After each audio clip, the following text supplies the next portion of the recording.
Assalamualaikum, kembali lagi dengan saya Aris Peri dari teladanpedia.com.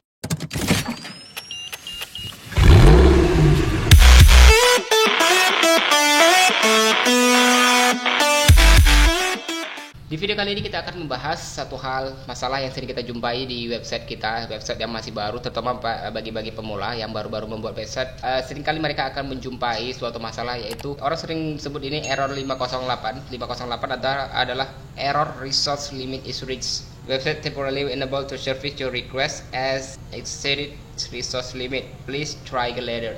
Coba berapa saat kemudian, karena sementara website tidak bisa diakses atau tidak bisa diakses karena masalah ini sering kita jumpai. Ada beberapa bagi yang mereka belum tahu bagaimana sih cara mengatasi ketika kita menjumpai website kita terbatas, tidak bisa diakses dan keluar error 508 seperti itu. Kita lebih mudah sebutkan sebagai error 508 saja, lebih mudah daripada kita menyebutkan bahasa Inggrisnya.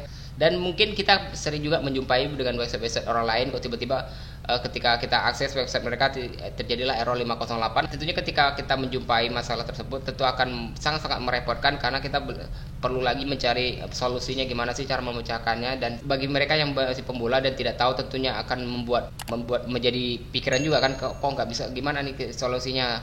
Apalagi mereka bagi yang masih yang pemula pasti bingung kan, harus masih di mana website ini masih belajar, tapi kok ini udah jumpa error, pasti bakalan bingung. Jadi di sini saya akan pecahkan dan saya kasih tahu solusinya, terkhususnya ini untuk WordPress ya.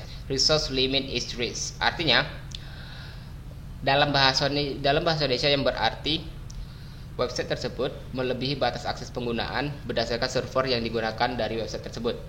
Hal tersebut bisa terjadi karena ada pertama masalah pada mungkin dari bagian besarnya RAM, besarnya CPU, kemudian di space-nya atau di bandwidth-nya, atau bahkan traffic visitornya. Kalau traffic visitor terlalu besar tetapi server kita tidak mumpuni, ada kapasitas server yang kita ambil itu tidak mumpuni, itu bakalan terjadi error juga pada website yang kita punya. Makanya ketika kita order sebuah website, bagusnya kita ambil hosting yang memang besar, jangan terlalu kecil atau hanya 750 MB atau cuma 2 GB, karena bakalan akan ada error ketika website kita memang lagi naik ya kan, lagi di atas di indeks Google-nya. Begitu itu akan mengakibatkan lonjakan traffic pada website kita, sehingga terjadilah error 508 ini. Solusinya kita bisa melakukan hal yang berikut ini. Yang pertama, sebagai pengguna yang baru, tentu kita harus sebagai pengguna pemilik website tentu kita bisa mempunyai akses cPanel ya. Akses cPanel itu akses yang kita bisa melihat ke dalam bentuk dashboard dari website kita. Jadi bukan cuma laman admin dari WordPress itu aja ya, tapi kita punya akses ke cPanelnya, akses yang kita bisa mengetahui segala macam sumber-sumber atau settingan yang lain dari website yang kita punya. Nah, kalau saya di sini pakai Domainisia ya. Jadi ketika kita semua hampir sama, kalau cPanel itu hampir sama, cuman untuk masing-masing layanan itu mungkin beda-beda cara loginnya, tapi ketika sudah masuk cPanel itu hampir sama rata-rata. Jadi ketika kita sudah login ke cPanel, kita langsung akses bagian sini, bagian login. Kita masuk lagi aja ke cPanel di sini.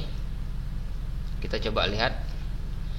Nah, di sini saya akan coba, jadi kita pergi ke bagian PHP. Di bagian PHP select PHP version, kita masuk di bagian sini, bagian PHP, select PHP version, PHP selector. Ini bagian menu PHP selector. Kalian tinggal cari aja ya. Ketika kalian masuk bagian cPanel, kalian langsung aja masuk. Pastikan kalau kalian sudah menggunakan PHP paling tinggi ya. Bisa minimal kalau untuk sekarang itu 7,3, dan sekarang ternyata sudah PHP-nya udah versi 8.0 ya. Kemudian bagian yang harus kalian rubah setelah kalian merubah ini dan kemudian kalian simpan, kalian langsung masuk ke bagian option. Di bagian option bisa kalian rubah untuk cPanel, kalian bisa rubah aja di sini, bisa rubah juga di sini. Kemudian di sini kalian harus di ini make aside time, kalian rubah aja waktunya lebih lama, 300 ya kan. Jadi intinya di sini kita memperbesar akses limitnya saja. Kemudian untuk ini memory limit kita naikkan jadi 512 memory limit. Kemudian di bagian post max size kita naikkan jadi 1,28 mega. Upload maksimal size ini oke, sudah oke. 128 tuh kayaknya nggak usah perlu. Jadi cukup itu saja.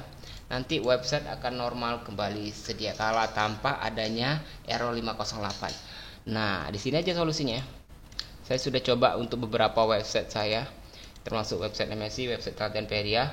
Saya sudah pernah coba dan berhasil. Jadi nggak perlu kalian rubah bagian yang lain-lainnya. Cukup di bagian cPanel. Ya, kuncinya kalian harus tahu cPanel website kalian dan berani buka. Jangan begitu kalian sudah punya akses cPanel, kalian nggak berani ngapa-ngapain. Ketika ada error atau segala macam, ya kalian bisa kontak bagian provider dari server kalian, dari hosting kalian. Cukup sekian, semoga bermanfaat. Sampai jumpa di video-video berikutnya. See you the next video. Assalamualaikum warahmatullahi wabarakatuh.